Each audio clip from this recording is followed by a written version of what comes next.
لا حول ولا قوة إلا بالله العلي العظيم. أعوذ بالله من الشيطان اللعين الرجيم. بسم الله الرحمن الرحيم. الحمد لله رب العالمين، وصلى الله على سيدنا محمد وآله الطيبين الطاهرين.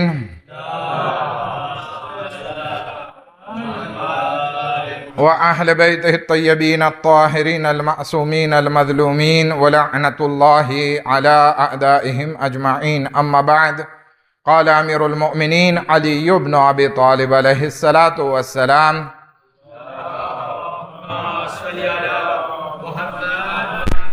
أوصيكم بتقوى الله ونظم أمركم. मौलाए मुत्तकियान एक हदीस में इरशाद फरमावे छे कि हूँ तमने सर्वोने तकवानी वसियत करूँ छूँ अने जिंदगी में नज्म अने पाबंदी राखवानी वसियत करूँ छूँ। आपणे नहजुल बलागा पत्र नंबर 31 पर बात करी रह्या हता कि जेमां मौलाए कायनात पोताना दीकरा इमाम हसन मुश्तबा अलैहिस्सलातु वस्सलाम ने घणी बधी वसियतो करे छे। एमांथी આપણે લગભગ 9 પેરેગ્રાફ જોઈ નાખ્યા અને આજે લગભગ 10મો પેરેગ્રાફ ઉપર આપણે વાત કરીએ છીએ. એક સલવાતનો સહારો આપો તો આ પેરેગ્રાફનો તર્જુમો તમારી સમક્ષ રજૂ કરવો.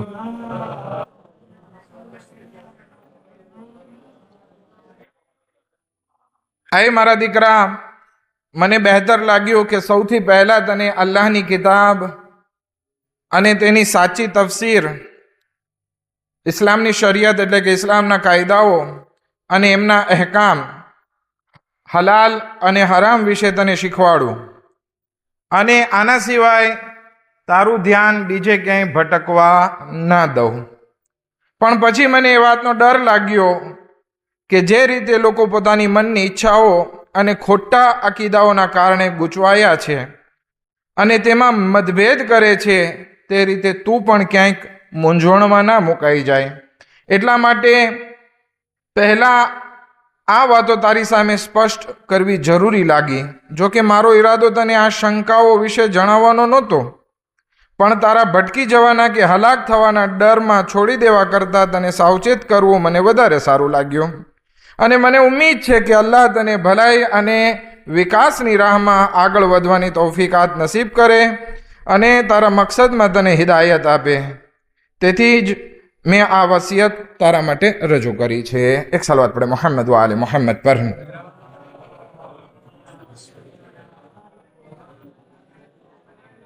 મૌલાએ કાયનાત આ પેરેગ્રાફમાં અમુક વાતો કરે છે કે એક બાપની ફરજમાંથી જે આવે છે એ છે પોતાના દીકરાને ઇસ્લામિક તાલીમ આપવી, ઇસ્લામિક સમજણ આપવી. અને ઇમામ કહે છે કે મેં સૌથી પહેલી વસ્તુ શરૂ કરી એ કુરાનની તાલીમાતથી શરૂ કરી. કુરાનની તાલીમાત બહુ ઇમ્પોર્ટન્ટ છે. એક દીકરાનો એના બાપ ઉપર હક હોય તો એ અધિકાર એ છે કે પોતાના દીકરાને કુરાનનું નોલેજ આપે. ફક્ત કુરાન પડતા શીખાડવું કાફી નથી, બલકે કુરાન શું કહે છે એ પણ શીખાડવું એને જરૂરી છે. પછી ઇસ્લામના અકીદા, કાયદા કાનૂન જે છે, ખુદા છે તો શું કામ છે, કેવી રીતે છે, કોણ છે ઇમામ, નબી કોણ છે, આ બધી વસ્તુ એને શીખાડવી જરૂરી છે. એ ઉપરાંત હલાલ અને હરામ શું છે, વાજિબ અને હરામ શું છે, આ વસ્તુને પણ શીખાડવી જરૂરી છે. ઇમામ અલી અલૈહિસ સલામ કહે છે કે મેં આ બધી વસ્તુ તને શીખાડી. અને ઇમામ ફરમાવે છે કે આ કુરાનની તાલીમ એટલી બધી જરૂરી છે અને એનું મહત્વ પણ ઇમામ અહીંયા બયાન કરે છે. ફઇન્નહુ રબીઉલ કુલૂબ, કારણ કે દિલોની બહાર, વસંત, જ્યારે એક સેઝોન આવે છે ને, હું પ્રેતોં કહો છો ને કે જ્યારે નવા નવા ફૂલ ઉગે, પ્રેતોં, વસંત ઋતુ કહેવાય જેને આપણે ગુજરાતીમાં. એ કે દિલમાં અગર કોઈ વસંત ઋતુ નીકળતી હોય ને, એમાં નવા ફૂલ ખીલતા હોય, દિલની અગર જો ઉમંગ નીકળતી હોય ને, તો એ આ કુરાન થકી છે. કુરાન વગર ના થઈ શકે. અને પછી ઇમામ આગળ ફરમાવે છે લા ફક્ર મઅલ કુરાન, કે જે ઇન્સાન પાસે કુરાનની તાલીમાત હોય એ ઇન્સાનની જિંદગીમાં ગુરબત નથી હોતી, ભલે પછી ખાવાનું હોય કે ના હોય, પણ કુરાન છે તો પછી એને કંઈ પ્રોબ્લેમ નથી. લગભગ જનાબે મસઉદનો વાક્યો છે કે ઉસ્માનના જમાનામાં એની સાથે પ્રોબ્લેમ થયો હતો કે એ કંઈક ઉસ્માન સાથે કરજો માંગ્યો, પછી ઉસ્માને ત્યારે ના આપ્યો. પછી જ્યારે બીમાર પડ્યા ત્યારે ઉસ્માન ખબર કાઢવા જાય છે ત્રીજો ખલીફા, અને પૈસા આપે છે કે આ પૈસા તું રાખ. તો કે ના, હવે મને નથી જોતા. તો કે તારી દીકરી માટે કામ લાગશે. તો કે ના. ઇબ્ન મસઉદ જે છે કહે છે કે મારી દીકરીને આ કામ નહીં લાગે. તો કે કેમ? તો કે મેં એને સૂરે વાકિયાની તિલાવત શીખાડી દીધી છે. હર રોજ રાતે સૂરે વાકિયાની તિલાવત કરે છે, અને એની ગેરંટી છે કે જે કોઈ રોજ રાતે સૂરે વાકિયાની તિલાવત કરે, ખુદાવંદી આલમ એને ગુરબત નહીં આપે, એની રોજીમાં વધારો થશે. તો પછી હવે તારા પૈસાની જરૂર નથી, અને મારી દીકરીને પણ તારા પૈસાની જરૂર નથી. તો મૌલાએ કાયનાત શું ફરમાવે છે? કુરાનની સાથે ગરીબી નથી. લા ગિના મા ગૈરિલ કુરાન. અને અગર જો ઇન્સાન પાસે કુરાન ના હોય તો પછી એની પાસે તવંગરી નથી. પણ ટૂંકમાં આપણે આ વાતને અહીંયા ખુલાસો કરીએ કે ઇમામ અલી અલૈહિસ્સલામ કહે છે કે મારા દીકરા, મેં ચાહ્યું મારી જિંદગીમાં કે હું તારી તાલીમાતમાં સૌથી પહેલા કુરાન, ઇસ્લામની તાલીમાતમાં અકાયદ અને અહકામ, હલાલ, હરામ, વાજિબ, મુસ્તહબ, આ બધી વસ્તુનું તને નોલેજ આપું. પછી ઇમામ કહે છે કે મને એક ડર લાગ્યો કે હું તને ફક્ત જો આવડું આ નોલેજ આપું, કુરાનનું જ નોલેજ આપું, અને એના સિવાયનું નોલેજ ના આપું તો બરાબર નહીં થાય. જો કે તારા માટે આટલું જાણી લેવું પૂરતું છે. ઇન્સાનને અગર જો કુરાનની સરખી તાલીમાત આવી જાય, હલાલ હરામ ને આ બધી વસ્તુ મળી જાય, તો પછી ક્યાંય એને બીજી જગ્યાએ જવાની જરૂર નથી. પણ ઇમામને એક ડર સતાવે છે. શું ડર સતાવે છે? કે લોકોમાં જે ઇખ્તલાફ છે, મતભેદ છે, ઓલો અલ્લાહ વિશે આ કહે છે, ઇમામ વિશે આ વાત કરે છે, આ એકબીજાના જે અકાયદ એકબીજાથી કોન્ટ્રાવર્સી હોય છે,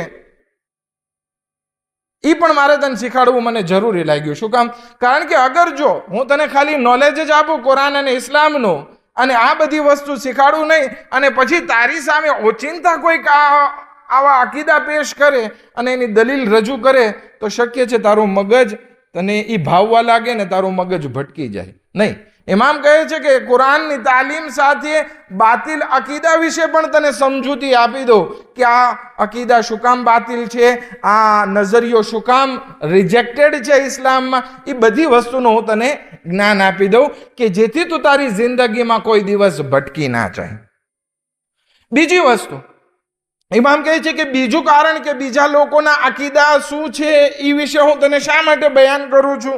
તો કે એટલા માટે કે જ્યારે તારી સામે કોઈ બિદઆત આવે તો તું એનો સામનો કરી શકે.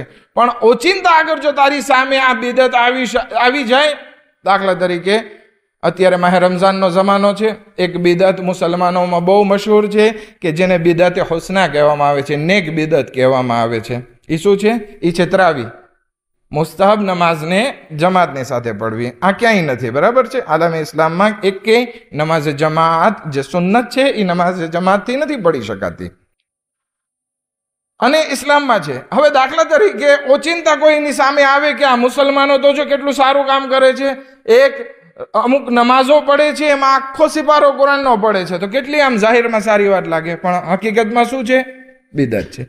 તો કે આવી બિદઅતો થી તારું મન પ્રફુલ્લિત ના થઈ જાય, તને બહુ ગમવા ના લાગે, એટલા માટે હું તને આ બધી બિદઅત વિશે જાણકારી આપી દેવા ચાહું છું.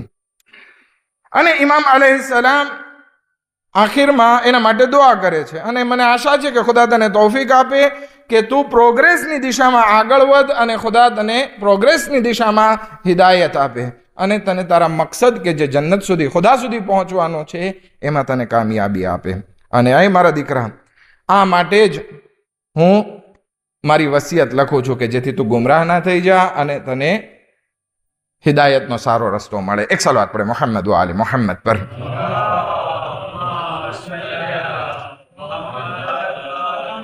આ પત્રનો એક ભાગ હતો.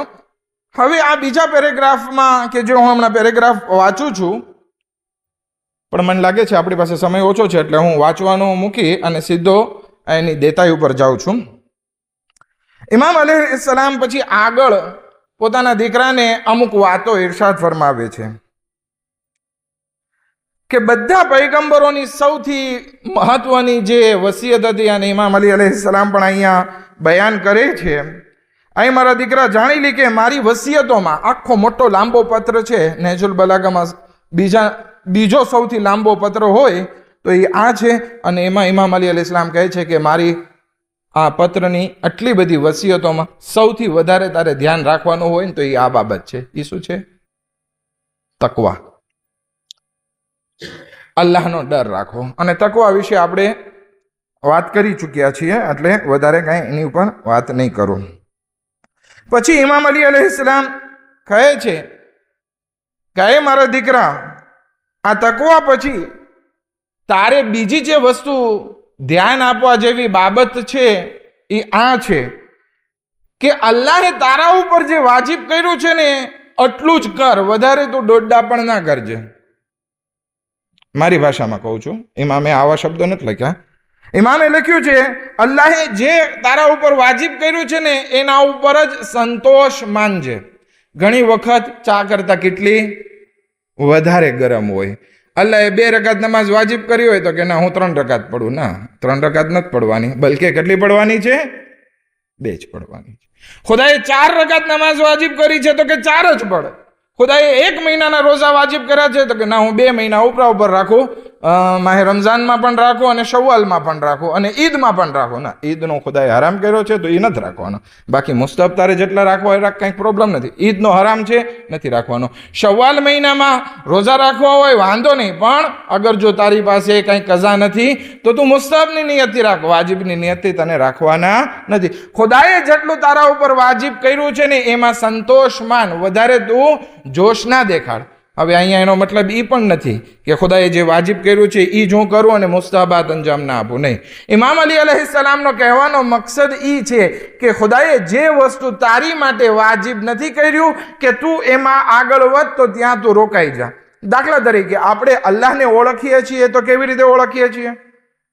અલ્લાહની સિફાત વડે ઓળખીએ છીએ ને, કે ખુદા કરીમ છે, ખુદા રાઝિક છે, ખુદા રહીમ છે, ખુદા રહેમાન છે, ખુદા ગફૂર છે. બરાબર છે? આ બધી અલ્લાહની સિફાત છે. પણ હવે હું જાણવા જાઉં કે ખુદાની ઝાત કેવી હશે, ખુદા કેવો હશે. જો કે અલ્લાહની સિફત એ જ એની ઝાત છે, જે એની ઝાત છે એની સિફત છે. પણ હવે આપણી ઝાત અને સિફત અલગ છે. દાખલા તરીકે આગામુખી મેષા છે, આગામુખી ડાયો છે, આગામુખી આમ છે, આ બધી મારી સિફત થઈ. તો આ બધી સિફતોમાં પણ બદલાવ આવે અને મારું જે જિસ્મ છે, મારું શરીર છે, મારી ઝાત છે એમાં પણ બદલાવ આવે, કારણ કે 2 અલગ અલગ વસ્તુ છે. તો હવે આપણે પોતાનામાં 2 અલગ અલગ વસ્તુ જોઈએ છીએ તો ખુદામાં પણ એ જ રીતે વિચાર કરવા જઈએ છીએ કે ખુદાની પણ 2 વસ્તુ અલગ અલગ હશે. નહીં, ખુદાની ઝાત અને સિફત એક જ વસ્તુ છે. માટે તું ખુદાની ઝાતને તું અલગથી ચકાસવા ના જા કે ખુદાની ઝાત કેવી હશે. ત્યાં તને ઇસ્લામે મનાઈ કરી છે કે ખુદાની ઝાત બાબતે તમે આગળ ના વધો, કે ખુદાને હાથ છે કે નહીં, પગ છે કે નહીં, આંખ છે કે નહીં, એ બધી વસ્તુ ખુદા આ બધી વસ્તુથી પાક છે આટલું કહી દીધું, બસ કાફી છે. હવે તું વધારે એમાં રિસર્ચ કરવા જા નહીં. ખુદાએ જે તને એની સિફત વિશે વાત કરવાનું કીધું છે અથવા તો જે વાજિબાત રાખી છે ત્યાં સુધી તું સંતોષ માન, એનાથી તું આગળ ના વધજે. પછી ઇમામ અલૈહિસ્સલાતુ વસ્સલામ બહુ સરસ મજાની વાત કરે છે કે તું તારા વડવાઓની સીરત ઉપર અમલ કરજે. વસ્સાલિહૂન મિન અહલિ બૈતિક. હવે સાલેહ કોણ છે? તો કે ખુદ ઇમામ અલી અલૈહિસ્સલાતુ વસ્સલામ કે ઇમામ હસનના પિતા છે. અથવા આગળ વધીએ ખુદા રસૂલ ખુદા સલ્લલ્લાહુ અલૈહિ વસલ્લમ, અથવા જનાબે જાફર તૈયાર, અથવા જનાબે હમઝા અલૈહિસ્સલાતુ વસ્સલામ કે જેને સૈયદુશ શુહદા પણ કહેવામાં આવે છે. તો કે આ બધા તારા જે વડવાઓ છે, બુઝુર્ગો છે, એની સીરત ઉપર અમલ કરજે. શું કામ? કારણ કે તારા આ બુઝુર્ગોએ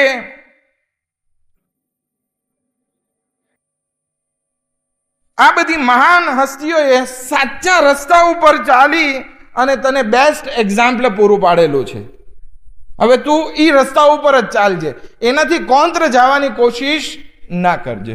હવે આપણને ખબર હોય કે આપણા બાપ દાદાઓ ને આપણા આલિમોએ, આ સારા સારા આલિમો આ રસ્તા ઉપર ગયા છે, તો પછી આપણે એને મૂકીને બીજી રિસર્ચમાં જવાની જરૂર નથી. ઇમામ અલી અલૈહિસ્સલામ એનું એક ફિલોસોફી બયાન કરે છે કે જેવી રીતે તું એટ્યુટ કરે છે, જેવી રીતે તું રિસર્ચ કરવા ચાહે છે, એવી રીતે તારા બુઝુર્ગોએ પહેલેથી રિસર્ચ કરીને એ બધી વસ્તુને ઓળખી લીધી છે, રસૂલે ખુદાને ઓળખી લીધા છે, તો પછી તારે નવેસરથી એમાં કામ કરવાની જરૂર નથી. અને જ્યાં તને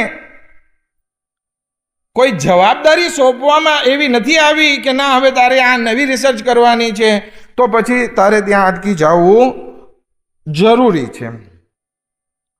અને ખુદાવંદી આલમે એ બધી વસ્તુને જે આપણા ઉપર વાજિબ કરી છે ને, એ બે પ્રકારની છે.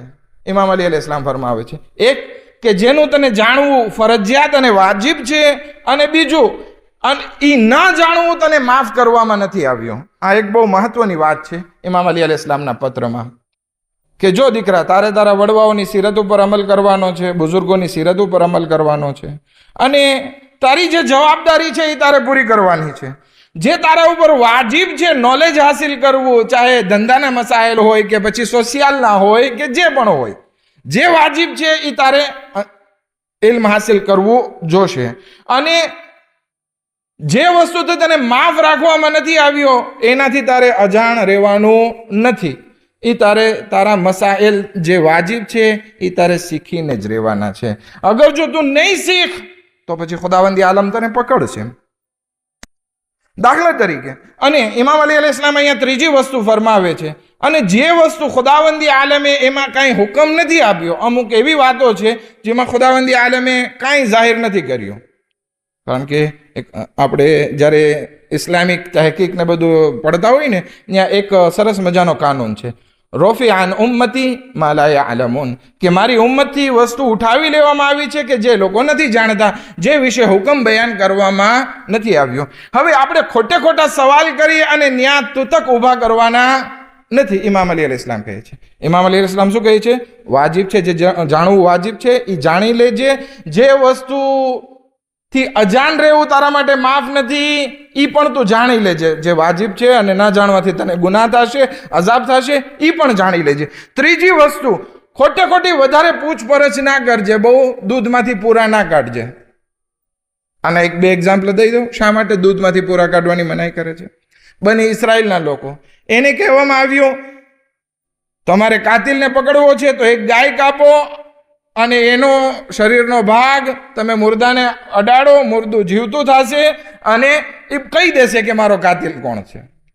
તો હવે પહેલી વારમાં તો એ જ હતું ને કે ગમે ગાય કાપી એનું પૂછડું કે ગમે અડાડી દે એટલે થઈ ગઈ વાત પૂરી. પણ બની ઇસરાયલ છો તું તક ઉભા કર્યા, મજાક તો નથી કરતા ને મૂસા ગાય કાપવાની વાત? તો કે ના.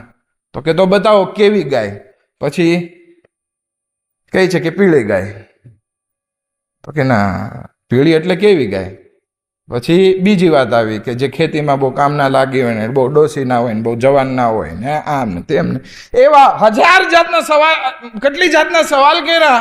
અને પછી છેવટે ગાયની સિફત, પછી આખા ગામમાં ગોતવા નીકળ્યા. હવે ગાય મળતી નથી. પહેલા તો બહુ આસાન હતું એક ગાય કાપી નાખવાની, પણ હવે આટલા બધા સવાલ પૂછી અને મુશ્કેલ કરી નાખ્યો.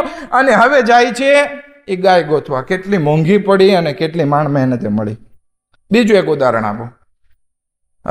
રસૂલે ખુદા હજમાં ગયા, કારણ કે પેલી જ હજ હતી અને છેલ્લી હજ હતી રસૂલે ખુદાની. એક માણસ આવીને રસૂલે ખુદાને પૂછે છે, યા રસૂલલ્લાહ, આ હજ જે છે આ વર્ષે જ વાજિબ છે કે દર વર્ષે મારે વાજિબ છે? રસૂલે ખુદા ખામોશ છે, કઈ જવાબ નથી દેતા. એ માણસ ઇન્સિસ્ટ કરે છે, યા રસૂલલ્લાહ, હર વર્ષે આવવાનું વાજિબ છે? હર વર્ષે વાજિબ છે? રસૂલે ખુદા કહે છે જ્યારે હું જવાબ નથી દેતો એટલે સમજી લે એક વખત થઈ ગયો એટલે પૂરું થઈ ગયું. વધારે હું કહી દઉં તને કે હા દર વર્ષે વાજિબ છે, તું આવીશ હર વર્ષે હજ કરવા? છે તારી પાસે તાકાત? જ્યાં અમે મૌન છીએ ત્યાં તમે ચૂપ થઈ જાઓ, ત્યાં વધારે નહીં. જે મસલા આવ્યા છે બિસ્મિલ્લાહ એના ઉપર અમલ કરો. બાકી વધારે માથાકૂટ કરવા તમે આગળ વધો નહીં, દૂધમાંથી પૂરા કાઢો નહીં. જે છે એને તો સમજવાના જ છે, એ વાજિબ છે, બરાબર? પણ હવે દૂધમાંથી પૂરા આ આમ છે ને આ આમ છે ને આ કેમ છે ને, ખબર છે ને ઘણા લોકો એક વસ્તુમાંથી હજારો ઓલા કાઢતા હોય. એક વસ્તુ તમને કહી દીધી છે, એના ઉપર અમલ કરી લ્યો અને ખોટું ઓલું ના કરો. પછી ઇમામ હસન મુશ્તબા અલૈહિ સલામ ને મૌલાએ કાયનાત ફરમાવે છે કે ખુદાવંદી આલમે ઘણી બધી હદ નક્કી કરી છે. દાખલા તરીકે તમારે તમારી નફસાની ખ્વાહિશાતને હલાલથી પૂરી કરવાની છે. ઝિના એની પહેલા અલ્લાહની લિમિટ છે કે અહીંયા ઝિના તરફ આગળ ના વધો, તો કે એ લિમિટથી નજદીક પણ ના જાઓ. વલા તકરબુ ઝિના, ઝિનાથી નજદીક પણ ના જાઓ. તો અલ્લાહે ઘણી બધી લિમિટો રાખી દીધી છે.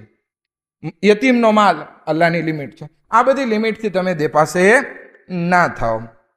અને જ્યાં ખુદાવંદી આલમે મૌન રાખ્યું છે, ચૂપ રહ્યા છે, એનું તમને શીખવાનું તમારા ઉપર વાજિબ નથી કર્યું, ત્યાં તમે આગળ ના વધો. આ વસ્તુ ખુદાવંદી આલમ ભૂલી ગયો છે ને નથી કર્યો એ માટે નથી, બલકે ખુદાવંદી આલમે તમારા ઉપર ફઝલો કરમ કર્યો છે કે બધી વસ્તુ તમને જાણવું તમારા ઉપર વાજિબ નથી કર્યું. હવે દાખલા તરીકે ક્યાંય એક વસ્તુ પડી હોય, આપણને કંઈ લેવા ન કર દેવા હોય, હવે એના ઉપર આપણે રિસર્ચ કરીને કે એ હલાલ છે કે, દાખલા તરીકે ઓલું બેટ હોય તો કે એનું ગોશ હલાલ છે કે હરામ, ક્યાં તમારા હાથમાં આવવાનું છે? શું જરૂર છે એ વાતને જાણવાની? ચાલો એના મસલા પણ છે, જાણવા હોય તો જાણી શકે. પણ ઘણી બધી એવી વસ્તુ હોય કે જ્યાં શરીયત ખામોશ હોય ત્યાં તમારે આગળ વધવાની જરૂર નથી. હવે અહીંયા બે વસ્તુ ઇસ્લામની બહુ સરસ મજાની ઇમામ અલી અલૈહિ સલામ વાત કરે છે. હમણાં જે વડવાની વાત કરી હતી ને કે તારા બુઝુર્ગોની સીરત ઉપર અમલ કર, એટલે કે લગભગ તકલીદ જેવી વાત આપણને કરી ઇમામ અલી અલૈહિ સલામે કે એક આસાન રસ્તો છે. હવે તમે કુરાનમાં શું હુકમ છે, હદીસમાં શું હુકમ છે, અક્લથી શું હુકમ છે, ઉસૂલમાં એ કેવી રીતે પસાર થાય છે, લોજિક પ્રમાણે કેમ છે, આ બધી વસ્તુની તમારે તહકીક કરવાની જરૂર નથી. તો એની માટે બહેતરીન રસ્તો છે કે તમારા બુઝુર્ગો શું કહે છે એની સીરત ઉપર ચાલો. દાખલા તરીકે આગા સિસ્તાની આપણને શું કહે છે એની તવઝીલ મસાઇલથી આપણે જાણીને આપણે કરી નાખ્યો, આ થઈ ગયું તકલીદ. પણ ઘણા જવાનો હોય છે અત્યારે, એ લોકોને રિસર્ચ કરવાનું બહુ મન થાય કે ભાઈ આપણે રિસર્ચ કરીએ ઇસ્લામમાં, બરાબર? તો ઇમામ અલી અલૈહિ સલામ ફરમાવે છે કે પેલું તારા જે નેક પૂર્વજો છે એ જે તને હિદાયત કરી છે એનું અનુકરણ કર, અને આ રસ્તો સરળ અને સલામત છે. બીજો રસ્તો તહકીકનો રસ્તો છે કે તું કુરાન અને હદીસમાંથી અલ્લાહનો હુકમ બહાર કાઢે, બરાબર? મારી ભાષામાં કહું છું. તો એમાં 5 વસ્તુનું તારે ધ્યાન રાખવું પડશે. પેલું, સમજવું પડશે અને એનો ઊંડો અભ્યાસ કરવો પડશે. બેતફહુમે વ તઅલ્લુમ, સમજવું પણ પડશે અને એનું સરખું ઇલ્મ હાસિલ કરવું પડશે. એટલું બધું ઇલ્મ હાસિલ કરવું પડશે કે એમાં બીજી વસ્તુ કોઈ શંકાની જગ્યા બાકી ના રહેવી જોઈએ, પછી તું એના ઉપર અમલ કરી શકશે. ત્રીજું, હવે દાખલા તરીકે ઓલા માણસો ઇમામ મહેદી વિશે આમ કહે છે ને ઓલા માણસો ઇમામ મહેદી વિશે આમ કહે છે, ઓલા લોકો અકીદામાં આમ કહે છે ને ઓલા લોકો અકીદામાં આ કહે છે. આવા ઝઘડા ફસાદ, ઓલાને હું દેખાડી દઉં કે મારી રિસર્ચ સારી છે, આ ઝઘડા ફસાદમાં તારે પડવાનું નથી. તારી રિસર્ચ કરવી હોય તો પહેલા સમજ, ઇલ્મ હાસિલ કર. તારી શક અને સંદેહ તારા મગજમાં બાકી ન રહેવો જોઈએ, અને કોઈ ઝઘડા ફસાદમાં પડવાનું નથી. 3 વસ્તુ. ચોથી વસ્તુ, જ્યારે આ બધી વસ્તુ ક્લિયર થઈ જાય ને તો તું ઈ રિસર્ચમાં અલ્લાહ પાસે મદદ માંગ કે ખુદા તને સમજાવે કે આગળનો રસ્તો મળી જાય. ઘણી વખત આપણે બહુ હોશિયાર હોય કે આપણે બધી રિસર્ચ કરી નાખી, પણ હકીકતમાં એ ખોટો રસ્તો હોય તો અલ્લાહની મદદ માંગવી પડશે કે ખુદાએ તું મારી મદદ કર કે હું આમાં ખોટો ના પડું, મને સીધો રસ્તો દેખાડ. અને 5મી વસ્તુ, આ બધી વસ્તુમાં તને યકીન થઈ જવું જોઈએ કે જે વસ્તુ, જે રિસર્ચ તે કરી છે એ એકદમ સાચી અને સચોટ છે, એમાં કોઈ તારો સ્વાર્થ નથી, કોઈને દેખાડી દેવાની વાત નથી, કોઈ ઝઘડા ફસાદ નથી. પછી તારી વાતને તું આગળ વધ. બાકી વોટ્સઅપમાં તું બધા ફિતના ને ફસાદ ઉભા કર કે કરબલામાં આમ હતું, કરબલામાં તેમ હતું. ખબર છે ને આપણે કેટલી બધી ફિતનાઓ આપણે થોડાક વખત પસાર કર્યા. તો આ બધું શું અધૂરી રિસર્ચ છે. નહેજુલ બલાગામાં ઇમામ અલી અલૈહિ સલામ બહુ સારી રીતે સમજાવે છે કે તારે અગર જો કાંઈ રિસર્ચ કરવી જોઈએ ને તો આ 5 વસ્તુ તારી જિંદગીમાં હોવી જોઈએ. સમજણ, ઇલ્મ, શંકા બાકી ના રહે, ઝઘડા ફસાદ ના હોય, અલ્લાહની મદદ હોય અને તે જે રિસર્ચ કરી હોય એ એવી રીતે યકીન થઈ જાય કે જેમાં તારું નિસ્વાર્થ હોય, કોઈ સ્વાર્થ ના બાકી રહ્યો હોય, યકીન સાથે તું આગળ વધ. એક સલવાત પડે મોહમ્મદ વ આલે મોહમ્મદ પર.